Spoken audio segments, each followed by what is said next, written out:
เดี๋ยวลิกจะมาอธิบายเกี่ยวกับออเดอร์ที่ลิกได้เข้าไปในจังหวะเทรดที่ FC ขอมาเนาะว่างบ 2,000 เก็บ 200 ได้บ่เนาะก็ถือว่าเข้าเทรดในจังหวะนี้ก็คือเฮามีพาร์ทอยู่จังหวะหนึ่งเนาะก็คือ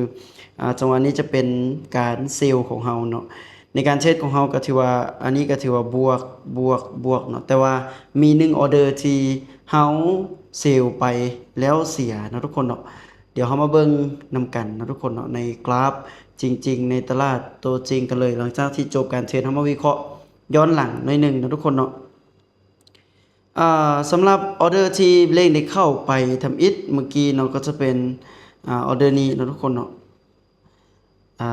นี่จะเป็นออเดอร์ที่1นะทุกคนเนาะแล้วก็อ่านี้นะทุกคนเนาะจะเป็นออเดอร์ที่2เนาะที่ว่าเฮาเซลไปแล้วเฮาเสียหั่นนะทุกคนเนาะและนี้จะเป็นออเดอร์ที่3นะทุกคนเนาะแล้วก็นี้เป็นออเดอร์ที่4และนี้เป็นออเดอร์ที่5เนาะในการเทรดของเฮาสำหรับในมื้อนี้นะทุกคนเนาะอันนี้ก็จะเป็น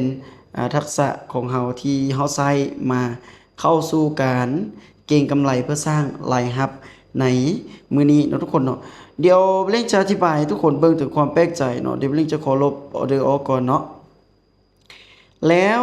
ไอ้สาเหตุใดที่ว่าเฮ็ดให้เฮามาเสียในจังหวะนี้เนาะทุกคนเนาะนี่เนาะก็คือออเดอร์นี้เป็นออเดอร์ที่เฮาเสียเนาะเพราะว่าเบลงคิดว่ามันเป็นแท่งแดงเนาะทุกคนเนาะก็คือเฮาเห็นชัดเจนว่าแท่งเทียนแท่งนี้ก็ถือว่าเป็นแท่งแดงที่ค่อนข้างว่าใหญ่และมีแฮงว่าไส้เทียนด้านลุ่มนี้เป็นแห่งซื้อนะทุกคนเนาะแห่งซื้อเข้ามาเนาะเป็นแห่งซื้อเข้ามาเห็นบอกเขาจะเห็นไส้เทียนเล็กๆน้อยๆนี่เนาะในจุดๆนี้แล้ว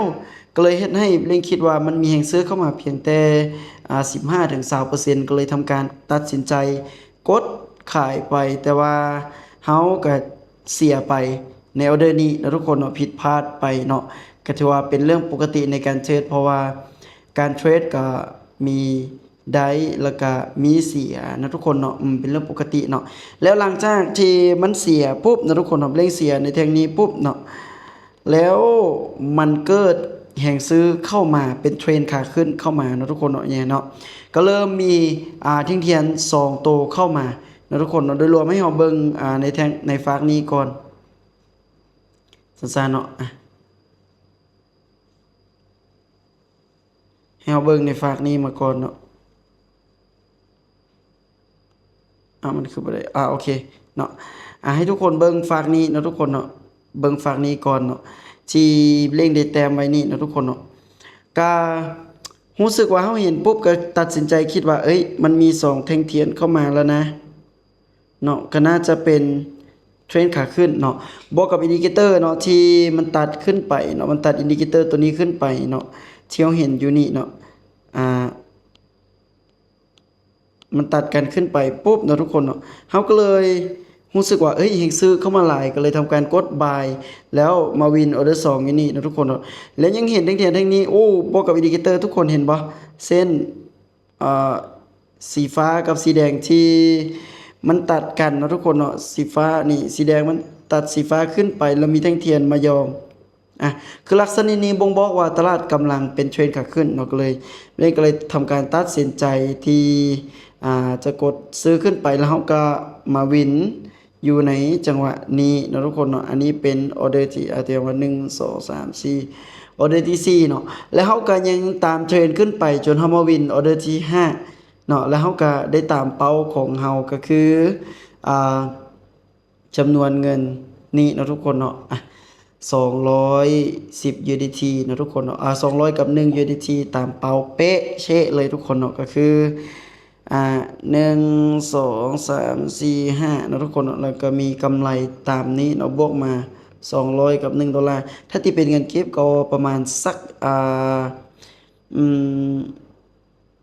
4ล้านปลายนะทุกคนเนาะ4ล้านปลายประมาณนี้แหละทุกคนเนาะ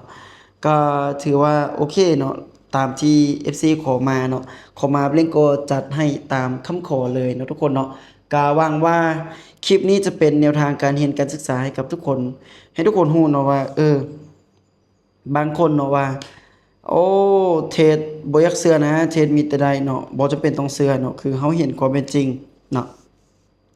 ที่จริงเนาะการเทรด binary เนาะก็คือมันแท่งต่อแท่งเนาะเฮาจะเห็นได้เลยว่าในจังหวะนี้เห็นบ่เฮาเสียนี่คือไม้ที่เฮาเสียและนี่คือไม้ที่เฮาวิน